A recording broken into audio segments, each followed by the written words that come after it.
Parang ani-insulto tayo mga chike. Isipin nyo, yung librong i-distribute niya galing sa sahod natin. Tapos nandun yung mukha niya. So mga chika, parang tingin ko kung titingnan nyo yung general perspective, parang isa itong campaign material.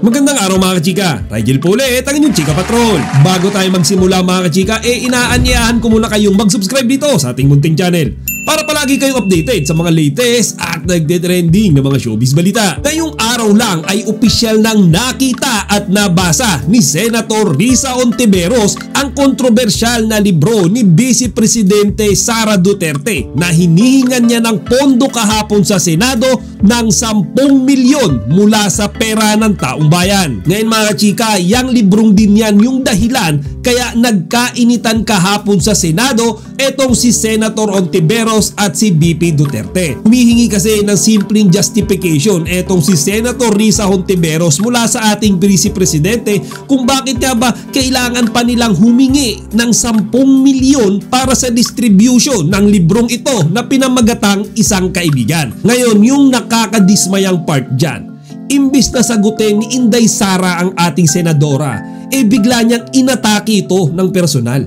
Ngayon mga chika, yung usapan nila tungkol sa pondo pero napunta sa politika. Ang ginawa kasi dito ni VP Duterte direkta niya na kaagad na sinumbatan etong si Senator Risa Hontiveros, which ignited the heated argument. Ngayon hindi ko rin masisi etong si Senator Risa kung bakit niya kine-question itong librong ito Kasi bukod sa napakalaking pondo yung hinihingi ng ating Vice Presidente, yung itsura mismo ng libro mga kachika, mabubuisit kayo Kasi isipin nyo dun sa huling pahina ng librong iyan na pinamagatang isang kaibigan, makikita nyo yung mukha ni Inday Sara Duterte at nandun pa yung kanyang profile, which is very odd mga kachika.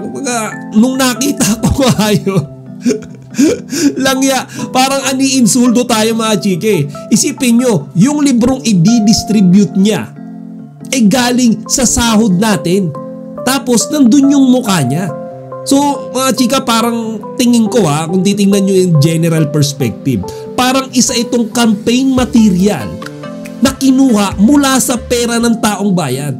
Sa sahod nyo, sa sahod ko, sa sahod nating lahat, ibibigay niya yung mga librong iyon sa mga bata ng libre.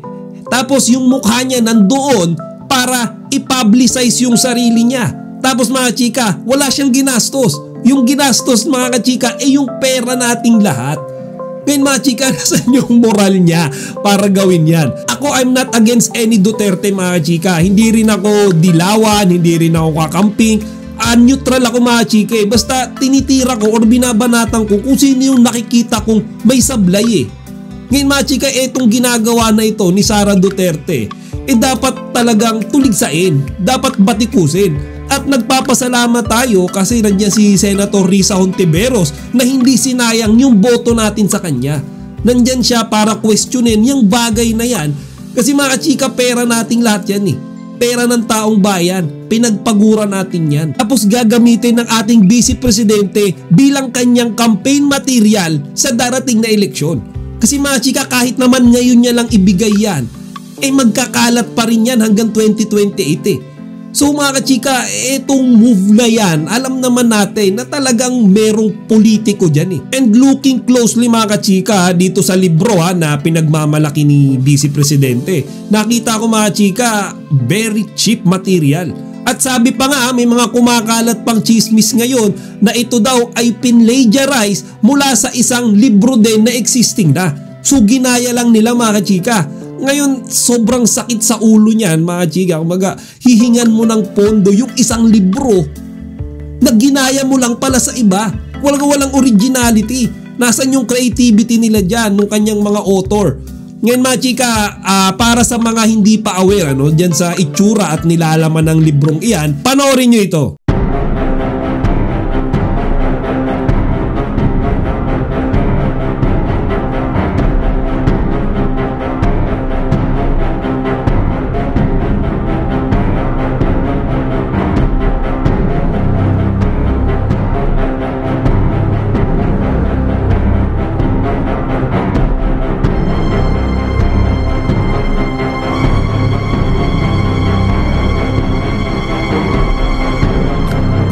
So ayan mga kachika, kitang-kita nyo na yung mukha ng ating Vice Presidente ay nasa huling pahina ng libro. Kaya para siyang isang campaign material mga kachike.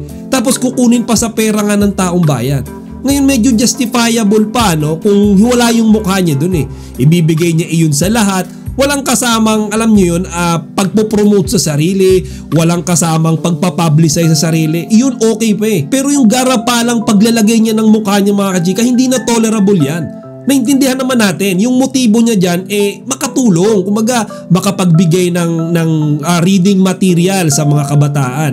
Pero sana isipin naman nila, kumbaga okay na yung magbigay ka ng reading materials, educational materials, pero wag mo naggarapalang ilagay yung mukha mo. Yung worst part pa mga chika, minention niya doon sa baba, isang kaibigan, si Vice President Inday Sara Duterte. Di ba mga chika?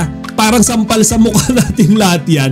Parang kumakandidato na, ang layo-layo pa ng eleksyon. Ginamit pa yung pondo nating lahat. Yung galing sa sahod natin, yung galing sa tax na binabayaran natin. Mga chika, hindi ko rin masisi yung ibang mga vloggers bukod sa akin na nagvo-voice out, nagve-vent out nung kanilang frustrations dito nga sa ginawang ito ni VP Duterte. At ngayon nga na personal nang nakita ni Senator Risa Ontiveros itong librong ito, hintayin natin mga chika kung ano yung kanyang magiging opinion dyan sa libro na yan na i-distribute sa mga kabataan ng may malaking mukha ni Vice Presidente Inday Sara Duterte. O siya mga kachika, hanggang dito na lang muna. Sana huwag nyo kalimutang ibahagi ang inyong mga opinyon dito sa comment section. Chika Patrol signing out!